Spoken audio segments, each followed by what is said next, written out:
Hi, welcome to Adventures in the Makerspace at Loveland Public Library. In this episode, we are going to be learning about the library's 2D Digitizer, a device that can make digital copies of two-dimensional works for easy saving and electronic transmission. This video will walk you through the steps you need to utilize the Digitizer. First, let's meet the Digitizer. It's the really big piece of equipment in the corner of the Makerspace.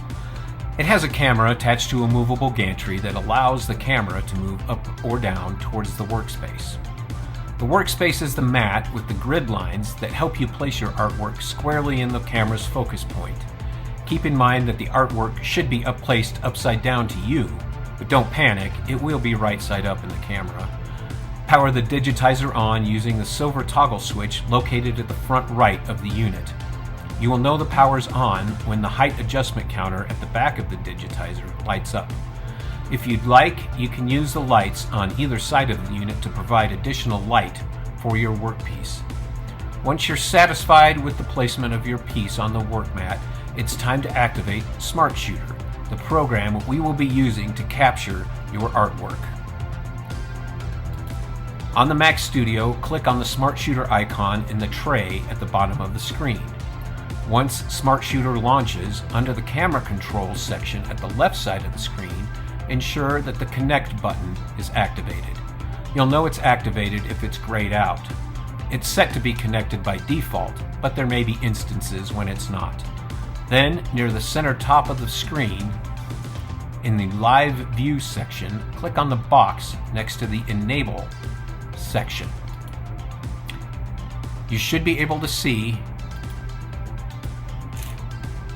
your artwork appear on the computer screen at this time. Make any necessary adjustments to your artwork on the workspace. When you have your artwork centered, you are ready to digitize. Click the Shoot button in the camera controls section at the left of the screen.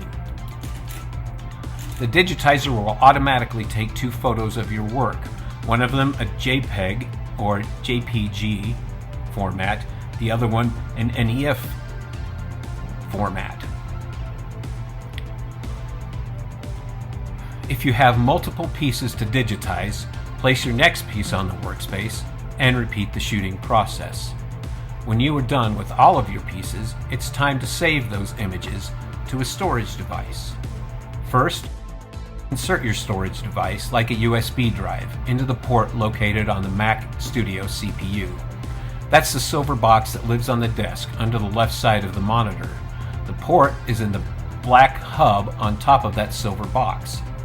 Once you have inserted a storage device, you should see an icon appear on the screen. You may need to minimize Smart Shooter by clicking on the little yellow minus sign in the control section. And then all of your external drives will appear as icons, usually out in the upper right-hand corner of your screen. Now you need to find the Smart Shooter files that you would like to move to your storage device. You can find your files using the Finder function of the Mac. Double-clicking on that icon will bring up the Finder function. Clicking in the search or magnifying glass allows you to enter text. And if you enter Smart Shooter, it brings up files that you can pull from. Clicking on the Smart Shooter icon,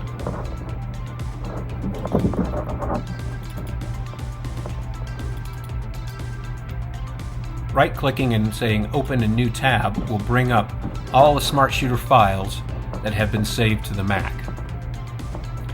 From here, you can select whichever file you want to move to your storage device.